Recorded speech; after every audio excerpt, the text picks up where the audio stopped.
जिसको लोग दादा गुरु कहते हैं, एक नग्न सा चित्र बना रहता है, खड़ा है, दाढ़ी जटाएं रखे हुए। ये कौन है? ये कहां से आ गया? मित्रों, सबके अंदर वहां वो जो नए लोग हैं हमारे, वो सब सोच रहे होंगे ये कौन आ गया? गुरु तो ठीक है, लेकिन गुरु के गुरु कौन आ गए, कहां से आ गए और कैसे आए?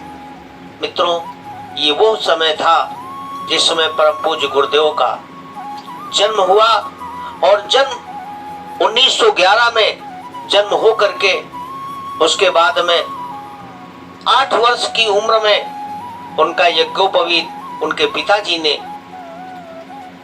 पंडित मदन मोहन मालवीय, जो बनारस हिंदू विश्वविद्यालय के संस्थापक थे, धन्य है उनकी शक्ति को मैं बारंबार प्रणाम करता हूं, ऐसे हिंदुत्व को, जिन्होंने परम पूज्य गुरुदेव को दीक्षा दिया इस यज्ञोपवीत की। यज्ञोपवीत के विषय में बहुत कुछ, और गायत्री के विषय में, यज्ञ के विषय में, यज्ञ पिता गायत्री माता, देव संस्कृति के निर्माता, उन्होंने बहुत अच्छी विधि विधान से उन्होंने दीक्षा दी।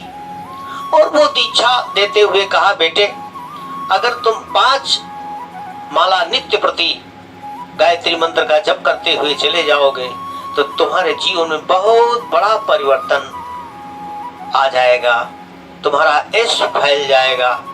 मित्रों, वो परम पूज्य गुरुदेव ने अपने जीवन में धारण कर लिया, सोच लिया, और चिंतन करते हुए अपने घर को जब गए, घर में उन्होंने 5 माला नित्य प्रति गायत्री मंत्र का जप पूरे विधि विधान के साथ में एक छोटा सा नन्हा सा दीपक जला करके अपनी कच्ची कोठरी में जप कर रहे थे।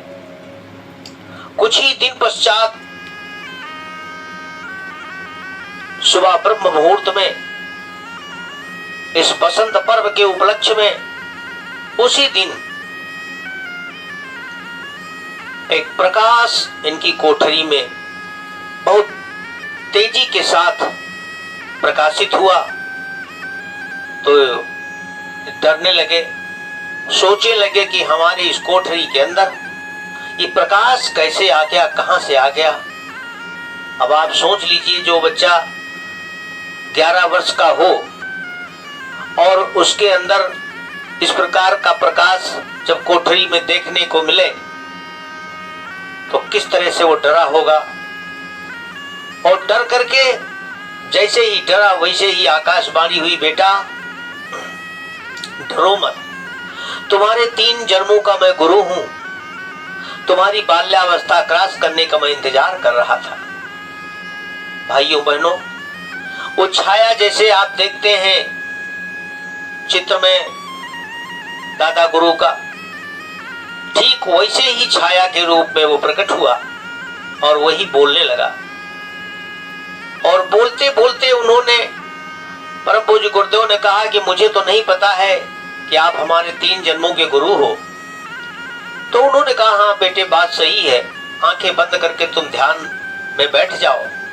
ध्यान में जैसे ही परम पूज्य गुरुदेव ने आंखों को बंद किया, वैसे ही पहली झांकी, पहले जन्म की झांकी कबीरदास के रूप में दिखाई, दूसरी झांकी समर्थ गुरु रामदास के रूप में दिखाई, और तीसरी झांकी रामकृष्ण परमहंस के रूप में दिखाई, और चौथी झांकी इस रूप में विद्यमान रही। मित्रों, भाइयों बहनों, ये कोई छोटी मोटी बात, छोटा मोटा चमत्कार, छोटा मोटा भगवान नहीं है।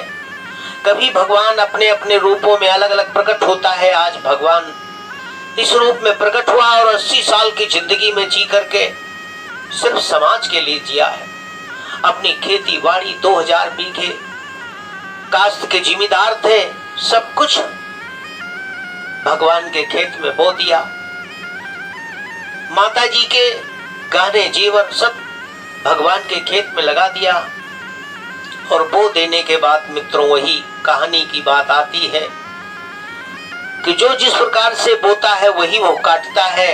मित्रों, वो बोने और काटने वाली बात परम पूज्य गुरुदेव ने भगवान के खेत में, गुरु के खेत में बो दिया। और बो करके इतना कुछ मिला जो आप देख रहे हैं, सुन रहे हैं, समझ रहे हैं। देखते हुए चले जाएंगे कि भविष्य क्या है और ये गायत्री परिवार क्या था और क्या है, उस संस्थापक कौन था। मित्रों, ये सोचना हमारे सब की बस की बात नहीं है, इसलिए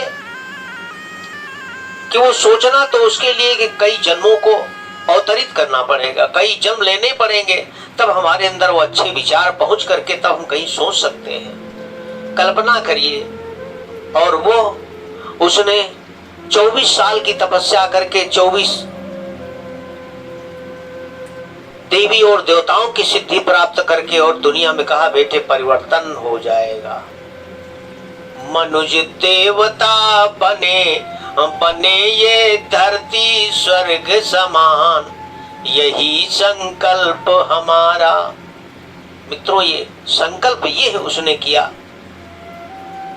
कि संदेश नहीं मैं स्वर्ग लोक का लाई, इस भूतल को स्वर्ग बनाने आई।